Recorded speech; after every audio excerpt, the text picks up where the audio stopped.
Sir ఇప్పుడు రోజా గారు press meet పెట్టడం జరిగింది. సో రోజా గారి ప్రెస్ మీట్ చూసిన తర్వాత మీకు ఏమనిపించింది సార్? సార్ రోజా గారు ఈ రోజు కూడా తిరుమల కొండకి వెళ్ళారు. మీనా గారిని వెంట పెట్టుకొని ఒక సినిమా నటిని, అలాగే తిరుచానూరు అమ్మవారిని అంతా దర్శించుకున్నారు. ఆమె ప్రతిపక్షంలో ఉంటే కూడా పాత వాసనలు పోలేదండి ఆమెకి. ఆమెకి ఇప్పుడు కూడా అంటే మాజీ మంత్రి హోదాలో లేదా మాజీ ఎమ్మెల్యేగా కొన్ని ప్రోటోకాల్ దర్శనాలు అవి ఉంటాయి ఎక్కడ తిరుమల కొండల్లో. ఇప్పటికీ ఆమె ఎవరినో తీసుకొచ్చి టిక్కెట్లు దర్శనం చేసి అవి చూస్తే ఆమె గతంలో అలాగే అందరిని వెంటేసుకొచ్చి టిక్కెట్లు డబ్బులు కమ్ముకుని దర్శనాలు చేయించి చేసేది అనేది అందరికీ తెలిసిన ఆ, విషయమే. ఓకే. ఇప్పుడు ఆ పనిలో పనిగా వచ్చి ఏదో ఒకటి అనకుండా పోదామె. ఆమె చంద్రబాబు నాయుడు గారిని కూటమి ప్రభుత్వాన్ని ఏదో అన్నది అప్పులు చేస్తున్నారు అది ఇది, సూపర్ సిక్స్ అమలు చేయలేదంట. ఆ రోజా గారికి కనీస పరిజ్ఞానం ఉంటే ఆమెకు అర్థం అవుతుంది. ఈ రాష్ట్రాన్ని అప్పుల ఊబిలోకి నెట్టేసింది జగన్మోహన్ రెడ్డి గారు. ఆయన అధికారంలోకి వచ్చిన తర్వాత ఎంత అప్పులు చేశారో అది ఆ రాష్ట్ర ప్రజలందరికీ తెలుసు. మళ్ళీ మనం ఏం చెప్పుకోవాల్సిన పని లేదు. ఆయన ఎన్ని కోట్లు, ఎన్ని లక్షల కోట్లు ఎలా చేశాడు, ఏం చేశాడు అన్నీ తెలుసు. అయితే ఆయన చేసిన అప్పులన్నింటినీ వడ్డీలు కడుతూ వాటి భారాన్ని ఏడాదిలో తగ్గించారు చంద్రబాబు నాయుడు గారు. అది కూడా రోజా గారు చెప్పుంటే బాగుండేది. అప్పుడు ఎంత ఉన్నాయి, ఇప్పుడు ఎంత అప్పులు ఉన్నాయి, ఆ అప్పులకు వడ్డీలు ఎంత కట్టారు, అప్పులు ఎంత తీర్చారు, ఇప్పుడు ఎలా ఉంది, అప్పుడు పరిశ్రమలు ఎలా ఉన్నాయి, ఇప్పుడు ఎలా ఉన్నాయి, అప్పుడు రోడ్లు ఎలా ఉన్నాయి, ఇప్పుడు రోడ్లు ఎలా ఉన్నాయి, ఇవన్నీ చెప్పాలండి. ఆ రోజుల్లో వాళ్ళు ఇచ్చే అమ్మ ఒడి నాన్న బుడ్డికి సరిపోతుందని ఉండేది. ఆ అమ్మ ఒడిలో వేసే డబ్బులు వాళ్ళ నాన్న తాగేసి, ఈ రోజు అలా కాదండి. ఒక చేయూత ఆసరాగా ఉంది తల్లికి వందనం ఓకే. కార్యక్రమం. ఓకే. చూడండి ఎంత అప్పుడు ఒకే ఒక్క బిడ్డకి వాళ్ళు 13,000 ఇచ్చేవాళ్ళు. ఈ రోజు ముగ్గురున్న నలుగురున్న ఇస్తున్నాం, ఒక ఐదారుగురున్న వాళ్ళని కొద్ది ఆలోచిస్తున్నాం. అది కూడా 26వ తేదీకి సెటిల్ అవుతుందని లోకేష్ గారు చెప్పారు. నలుగురు పిల్లలు ఉంటే 13 నాలుగులు 52,000 ఇస్తున్నాం. మిగతా 8,000 స్కూల్ అభివృద్ధికి కోసం కేటాయిస్తాం. అంటే ఒక్కొక్కరికి 15,000 ఇస్తున్నాం. ఆ 15,000 2,000 వాళ్ళు చదివే స్కూల్ అభివృద్ధి కోసం ఉపయోగపెట్టమని కలెక్టర్ గారికి పంపిస్తున్నారు. ఎందుకంటే స్కూల్లో కూడా ఇన్ఫ్రాస్ట్రక్చర్ అవన్నీ ఉండాలి కదా. ఇంత చేస్తున్న ప్రభుత్వాన్ని రోజా గారు పని కట్టుకొని విమర్శిస్తున్నారు అంటే, ఏదో సామెత ఉంది, పని లేని వాడు ఏదో గొరిగాడు అని. ఆమెకు పని లేదు, ఏదో మీడియాలో కనిపించాలి, మామూలు ఏదో లేనిపోనివి దుమ్మెత్తి పోసి వెళ్ళడం ఆమెకు అలవాటు. ఆమెని పట్టించుకోవాల్సిన పని లేదు.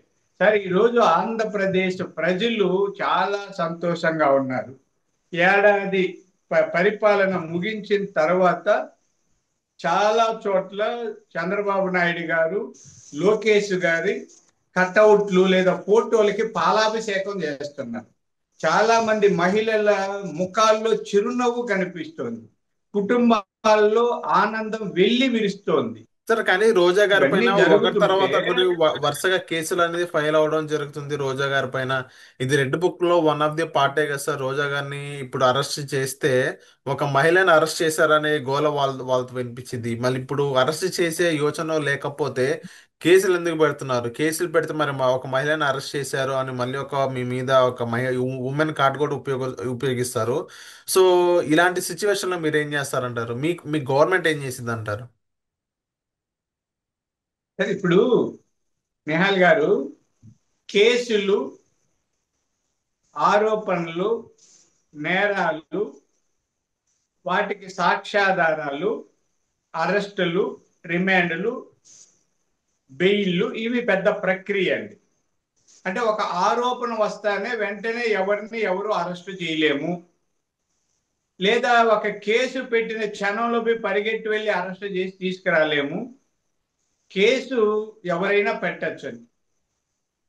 ఆ కేసు పెట్టిన తర్వాత మొదట దర్యాప్తు చేసి కేసు రిజిస్టర్ చేయొచ్చు, పెట్టుకోవచ్చు. దర్యాప్తు చేసి ప్రాథమిక సాక్ష్యాధారాలని సంపాదించి సదరు వ్యక్తిని అరెస్ట్ చేయడము, ఆ తర్వాత కోర్టుకి హాజరుపరిచి ఇవన్నీ చేస్తారు.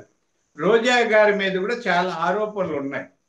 ఇప్పుడు టీటీడీలో టిక్కెట్లు అమ్ముకున్న ఆరోపణ ఉంది.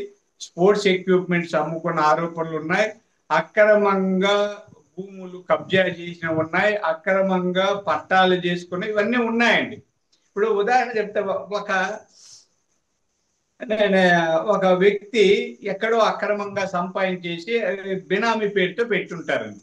వాళ్ళ అన్న పేరు, తమ్ముడో, భార్యో, చెల్లో, మామో, చిన్న, డైరెక్ట్ గా మనం అందరికీ తెలుసు ఇది వీళ్ళు అక్రమంగా సంపాదించి ఈ భూమి కొని వాళ్ళ పేరుతో పెట్టారు అని. కానీ దాన్ని ప్రూవ్ చేయాలంటే అతను ఒప్పుకోవాలి, కొన్నోడు అమ్మినోడు ఒప్పుకోవాలి కదా. వాళ్ళు ఒప్పుకోకుండా అందరికీ తెలుసు వీళ్ళదని. ఇట్లా ఎక్కువగా పొలిటికల్ లీడర్స్ బినామీ ట్రాన్సాక్షన్ చేస్తుంటారు. వాళ్ళ చేతికి మట్టి అంటకుండా అక్రమాలు, అన్యాయాలు, అరాచకాలు చేస్తుంటారు.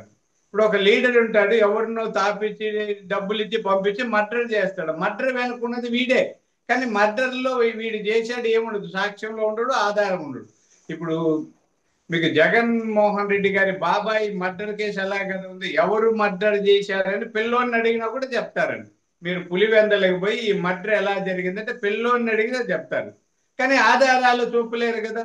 అందుకని మనం ఫలానా వ్యక్తి మర్డర్ చేశాడని చెప్పలేము కదా.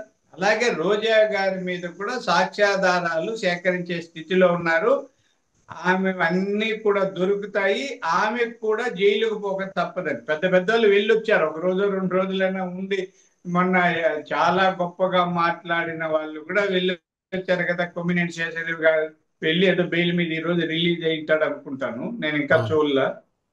ఈ రోజు. అలాగే జర్నలిస్ట్ రామకృష్ణ గారు అరెస్ట్ లో ఉన్నారు, ఆయన బెయిల్ కి అప్లై చేసి వస్తుంది. అది వేరండి, బెయిల్ రావడం కూడా సహజమే.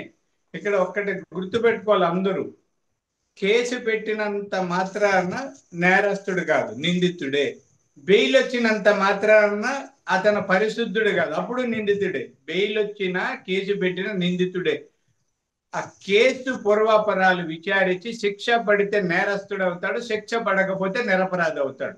అప్పటి ఓకే. వరకు మనం వేచి ఉండాలి, అది మన చేతిలో లేదు. కాబట్టి రోజా గారికి కూడా ఏదో ఒక రోజు జైలుకు వెళ్లాల్సిన పరిస్థితి తప్పదు. Okay. Okay. So thank you sir, మా అకౌంట్ పాలిటిక్స్ వచ్చినందుకు.